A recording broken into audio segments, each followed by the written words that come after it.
आज हम लोग न्यूमेरिकल्स करेंगे डिज़ाइन ऑफ फिलेट वेल्ड में। लास्ट लेक्चर में मैंने आपको स्टेप्स बताए थे कि अगर रेक्टेंगुलर प्लेट है, ठीक है, तो रेक्टेंगुलर प्लेट में कैसे आपको डिज़ाइनिंग करनी है फिलेट वेल्ड की। तो ये क्वेश्चन हम करने वाले हैं। इसमें आपकी ये वाली रेक्टेंगुलर प्लेट है जो कि ये गज़ट प्लेट पे हमने लगाई हुई है ये फिलेट वेल्ड के थ्रू, और हमको इस वेल्ड की डिज़ाइनिंग करनी है। ठीक है, स्टेप्स में पहले बता चुकी हूँ, सेम वही स्टेप्स फॉलो करते हैं। तो ये न्यूमेरिकल है, design a fillet weld to connect a member 75 mm into 8 mm to a gusset plate of 12 mm thickness to transfer a factored load of 145 kilo Newton.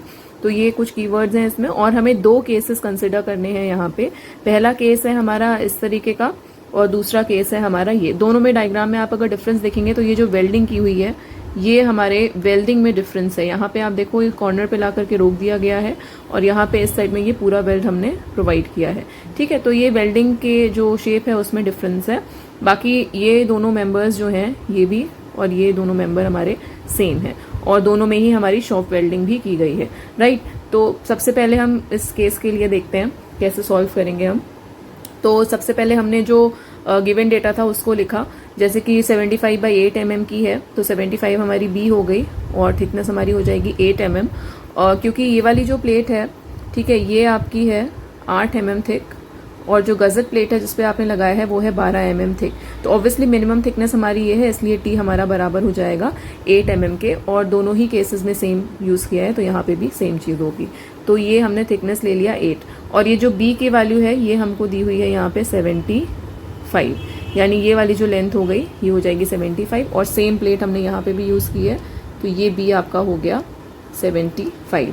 ठीक है, अब factored load 145 kilo Newton given है। अब ये gamma M W की value 1.25 क्यों आई? क्योंकि यहाँ पे केस ए अगर हम कंसिडर करेंगे तो यहाँ पे लिखा है शॉप वेल्डिंग, और मैंने बताया था गामा एम डब्ल्यू जो होता है शॉप के लिए 1.25 होगा। ठीक है, तो इसलिए यहाँ पे ये वैल्यू आ गई 1.25। अब सबसे पहला स्टेप अगर आप लोग को याद हो एक बार रिवाइज कर लीजिएगा। मैंने लिखा था एस मैक्स निकालेंगे, जिसका फॉर्मूला है टी माइनस 1.5, तो टी माइनस 1.5 सिंपल ये वैल्यू आ गई 6.5 mm। फिर हमने एस मिनिमम निकाला। एस मिनिमम के लिए मैंने आप लोगों को एक टेबल बताई थी, और उस टेबल से यहाँ पे एस मिनिमम की वैल्यू आई है 5 mm।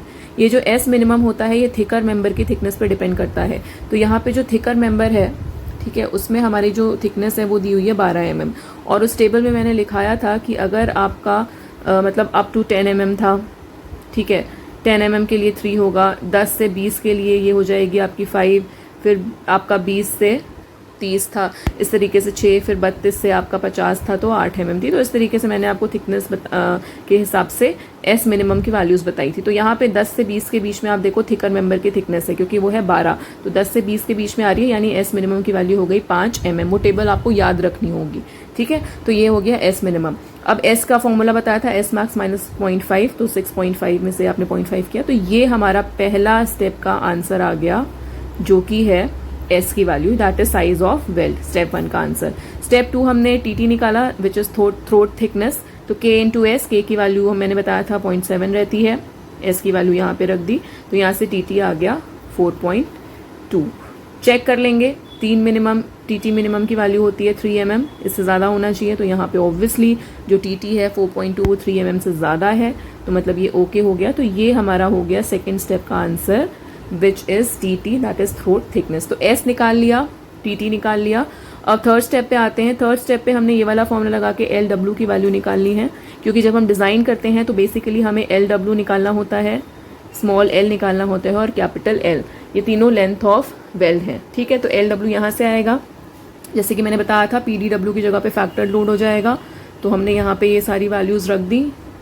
अननोन हमारा एक ये वैल्यू थी, यहाँ से हमारा आ गया 182, तो इसको राउंड ऑफ करके अप्रॉक्सीमेट वैल्यू हम निकालेंगे, क्योंकि 182 185 लेंथ नहीं प्रोवाइड करेंगे, सीधे 200 mm ले लेते हैं। हमेशा 10 के मल्टीपल्स में ही रखेंगे आप। ठीक है, तो अगर 182 आया है तो सीधा उसको 200 mm ले लेंगे, नहीं भी लेंगे तो ठीक है, आप इसको ऐसे ही रहने दें, बट एटलीस्ट इसे 183 या 185 जरूर कर दें, ताकि प्रोवाइड करने में आसानी हो। ठीक है, तो ये फिलहाल मैंने 200 लिया है, तो ये हो गया मेरा सेकेंड मतलब थर्ड स्टेप का आंसर एल डब्ल्यू। स्टेप 4 में आते हैं, एल डब्ल्यू आ चुका है, अब हमें निकालना है स्मॉल एल। तो यहाँ पे एल डब्ल्यू का जो फॉर्मूला है वो हमने 2l प्लस डी यूज़ किया है इन केस 1, क्योंकि आप देखो केस 1 में एक तो हमने यहाँ पे प्रोवाइड किया, तो ये हमारा स्मॉल एल भी हो गया, ये हमारा स्मॉल एल हो गया। ठीक है, और डी डायरेक्शन में भी, यानी डी लेंथ में भी हमारा वेल्डिंग हमने प्रोवाइड की हुई है। ठीक है, तो यानी जो इफेक्टिव लेंथ हो जाएगी वो मैंने बताया था, ये आपका ये पूरा टोटल होता है, तो 2L प्लस डी। ठीक है, तो यहाँ पे डी की वैल्यू नोन है, क्योंकि डी आप देखो ये बी के बराबर ही है, 75 के बराबर। ठीक है, तो यहाँ पे ये आ गया डी। फिर जब हमने इस इक्वेशन में ये 200 यहाँ पे 75 ये रखा, तो स्मॉल एल आ गया 62। अगेन इसको राउंड ऑफ करेंगे अप्रॉक्सीमेटली, तो ये हमारा आ गया 65। ठीक है, तो ये आपका हो गया एल, स्मॉल एल का आंसर। अब एक चीज़ और बची है। ठीक है, हम एल डब्ल्यू निकाल चुके हैं, स्मॉल एल निकाल चुके हैं, अब कैपिटल एल निकालना है। कैपिटल एल की ये इक्वेशन हमेशा फॉलो करेंगे, मैंने बताया था। इसमें एल डब्ल्यू नोन है। अब एन रिटर्न देखिए आपने प्रोवाइड किया है कि नहीं, ये आपको जो डायग्राम दिया हुआ है यहाँ पे देखिए, एक एंड रिटर्न ये है और दूसरा एंड रिटर्न ये है, यानी आपने दो एंड रिटर्न प्रोवाइड किए हैं। तो यहाँ पे एंड रिटर्न की जगह पे कितना आ जाएगा 2, और एक इस इक्वेशन में 2s की जगह पे हमें s6 लिया हुआ है, सारी वैल्यूज रख दी।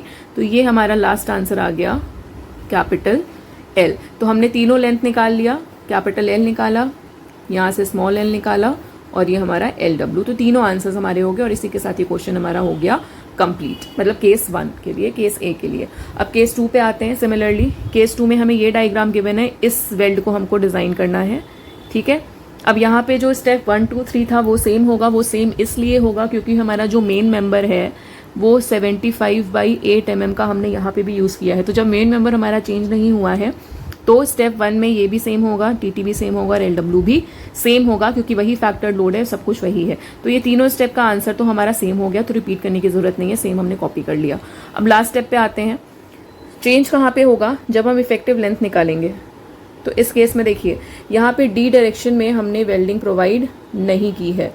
ठीक है, तो यानी यहाँ पे डी हो जाएगा हमारा 0, क्योंकि डी डायरेक्शन में वेल्ड नहीं है। तो यानी कि यहाँ पे इस इक्वेशन में डी देखिए हट गया, एल डब्ल्यू 2L के बराबर हो गया। यहाँ से हमने एल निकाल लिया एक आंसर, जो कि आ गया 100। अब जब लास्ट कैपिटल एल निकालेंगे, क्योंकि एल डब्ल्यू तो सेम ही था, तो ये एल हमारा हो गया। अब इसमें देखिए एंड रिटर्न्स। अब इसमें एंड रिटर्न्स देखिए कितने हैं, एक ये है, दूसरा ये, तीसरा ये, और चौथा ये। ठीक है, ये जो हुक टाइप का बनाते हैं ये एंड रिटर्न होता है। तो यानी 4 हो गए। लास्ट में हमारे जो केस 1 था उसमें 2 थे, तो यहाँ पे नंबर ऑफ एंड रिटर्न हो गए 4। तो यहाँ पे आपने एल डब्ल्यू रखा, ये एंड रिटर्न हो गया, ये 2s, s क्योंकि सेम है। ठीक है, तो यहाँ से हमारा ये आ गया लास्ट आंसर। तो कैपिटल एल, स्मॉल एल और ये एल डब्ल्यू, यहाँ पे भी हमें 3 आंसर्स मिल गए। तो इस तरीके से हमने ये क्वेश्चन सॉल्व कर लिया। यहाँ पे हमको डायग्राम दिया हुआ था, इसलिए हमने उसके अकॉर्डिंग किया। अगर नहीं दिया होगा तो आप अपने अकॉर्डिंग डिज़ाइन कर सकते हैं। आप चाहें तो ऐसे वेल्डिंग कर दें, नहीं तो आप इस तरीके से भी टोटल डी में प्रोवाइड करके भी वेल्डिंग कर सकते हैं। राइट, तो ये हमारा क्वेश्चन था। Okay class, thank you.